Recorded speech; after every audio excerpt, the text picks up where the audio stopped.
নমস্কার, আমি সীমান্তিকা। সব বন্ধুদেরকে স্বাগত সীমান্তিকা হেসেল থেকে। তো আমি আজকে আবার নতুন রান্না নিয়ে চলে এসেছি। আজকের রান্নার নাম হলো দই পনির। তো দই পনির বানাতে কি কি উপকরণ লাগে একটু দেখে নি। আমি এখানে নিয়ে নিয়েছি 500 গ্রাম পনির, যেটাকে আমি ছোট ছোট করে কেটে নিয়েছি।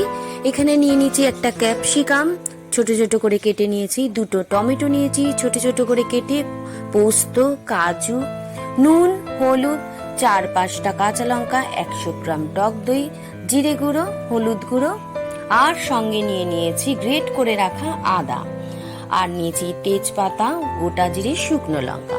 তো আজকে রান্না দেখতে দেখতে আমার চ্যানেলটাকে সাবস্ক্রাইব, লাইক, শেয়ার করতে ভুলবেন না। তো চলুন রান্নাঘরে যাওয়া যাক। আজকের রান্নার নাম হলো দই পনির। দেখতে থাকুন, সঙ্গে থাকুন। আর নিয়ে নিয়েছি 100 গ্রামের মতো পোস্ত, আর 10 থেকে 12টার মতো গোটা কাজু, আর নিয়ে নিয়েছি 4-5টা কাঁচা লঙ্কা। আমি এগুলোকে এখন পেস্ট করে নেব।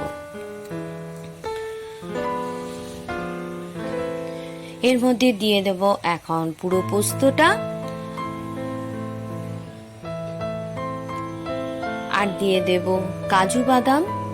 কাজু বাদামটা একটু ভেঙে নিয়েছি, আর 4-5টা কাঁচা লঙ্কা।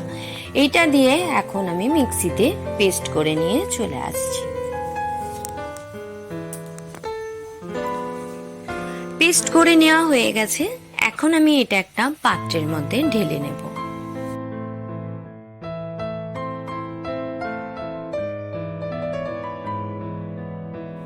এখন আমি 100 গ্রাম দইটাকে একটা পাত্রের মধ্যে নিয়ে ফেটিয়ে নেব। আমি যেরম ভাবে দেখাচ্ছি সেরম ভাবে যদি এই দই পনিরটা বানান, খুব ইয়ামি টেস্টি হয়, দারুণ স্বাদের হয়। আপনারা একবার বাড়িতে বানিয়ে তৈরি করে খেয়ে দেখবেন, আর আমাকে কমেন্ট করে জানাবেন অতি অবশ্যই। তো এইভাবে পুরো দইটাকে আমি ফেটিয়ে নেব। হয়ে গেছে দই ফেটানো। আমি এখন এটা একটা পাত্রের মধ্যে ঢেলে নেব।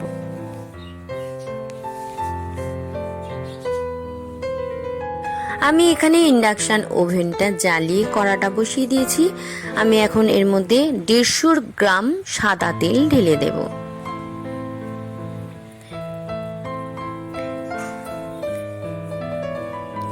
এদিকে তেলটা গরম হতে হতে আমি ওদিকে পনিরগুলোর মধ্যে নুন আর হলুদ মাখিয়ে নেব। এখন আমি এর মধ্যে দিয়ে দেব স্বাদ মতো নুন, আর দিয়ে দেব পরিমাণ মতো হলুদ গুঁড়ো।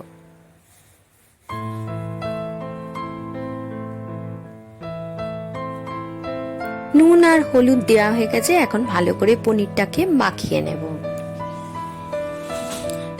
পনিরটা মাখিয়ে নিয়ে চলে এসেছি। তেলটা গরম হয়ে গেছে। এখন আমি কেটে রাখা পনিরগুলো আস্তে আস্তে এখানে ছেড়ে দেব। পনিরগুলো একটু হালকা করেই ভাজবো, বেশি লাল করে ভাজলে পনির শক্ত হয়ে যায়। তো এবার বলি, কে কে পনির খেতে ভালোবাসেন? তো আমি তো ভীষণ ভালোবাসি। তো যারা পনির খেতে ভালোবাসেন তারা একটা কমেন্ট করে বলবেন কেমন হয়েছে এই রেসিপিটা। তো এরকম করেই হালকা করে পুরো পনিরগুলো সব ভেজে নেব।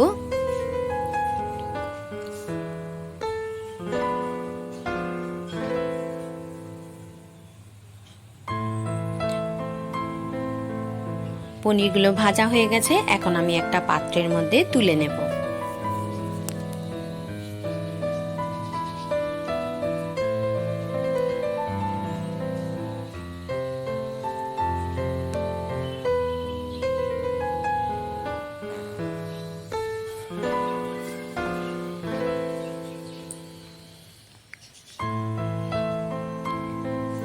এইভাবে সব পনিরগুলোকে এখন ভেজে নেব।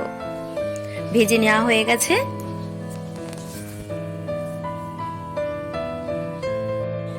পনিরগুলো ভেজে তুলে নিয়েছিলাম।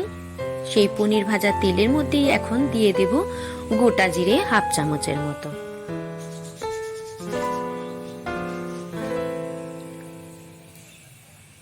জিরেটা দেওয়ার পরে একটু খুন্তি দিয়ে নাড়াচাড়া দিয়ে একটু হালকা করে জিরেটাকে ভেজে নেব। এরপরে দিয়ে দেব শুকনো লঙ্কা, গোটা গরম মশলা আর তেজপাতা।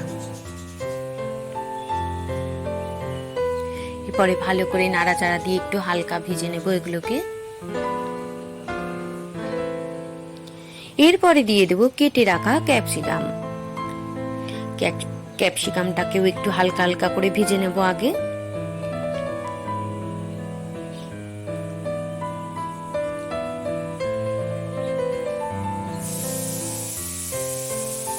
এরপরে দিয়ে দেব কেটে রাখা টমেটো গুলো।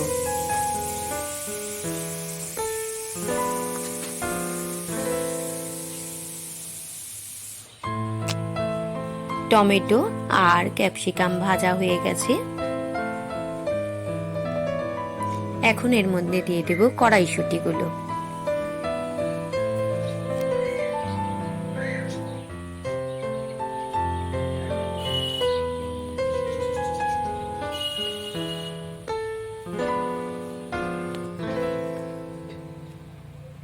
এরপরে দিয়ে দেব ফেটিয়ে রাখা দইটা। দই দেওয়ার পরে ভালো করে একটু দইটাকে টমেটো, কড়াইশুঁটি, ক্যাপসিকামের সাথে কষিয়ে নেব।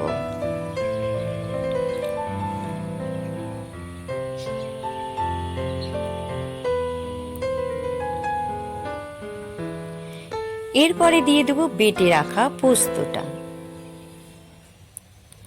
পোস্ত দেওয়ার পরেও একটু ভালো করে কষিয়ে নেব।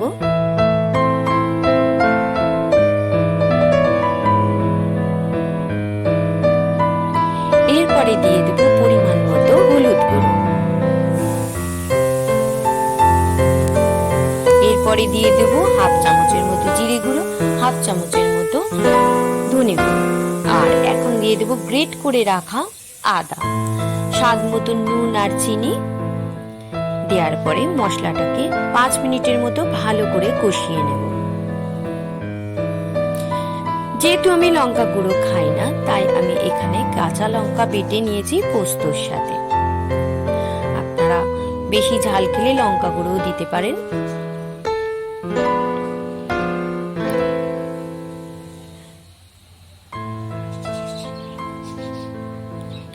কষানো হয়ে এসেছে, তেল ছেড়ে দিয়েছে।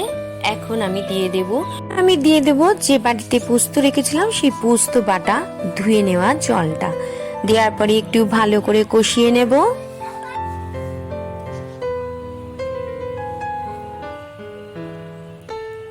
এরকম ভাবে ভালো করে কষিয়ে নেব।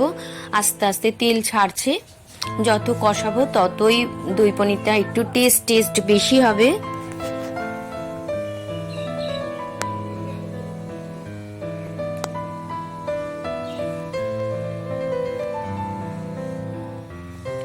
এরপরে দিয়ে দেব চিড়ে রাখা 4-5টা কাঁচা লঙ্কা। আপনারা সব সময় বলি যে যেরকম ঝাল খাবেন সেরকম ঝাল দেবেন। এরপরে দিয়ে দেব পরিমাণ মতো জল, একটু সামান্য জল দিয়ে এটাকে একটু ফুটিয়ে নেব।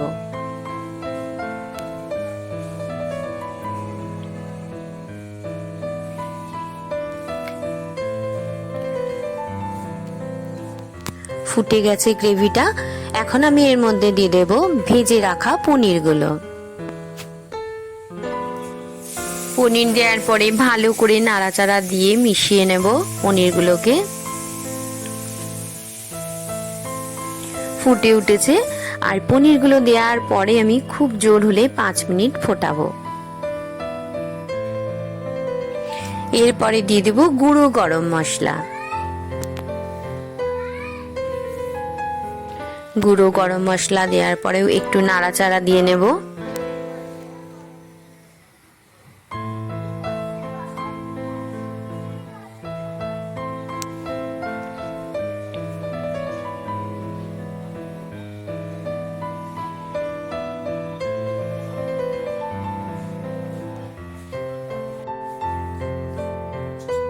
এরপরে দিয়ে দেব কেটে রাখা ধনে পাতাগুলো।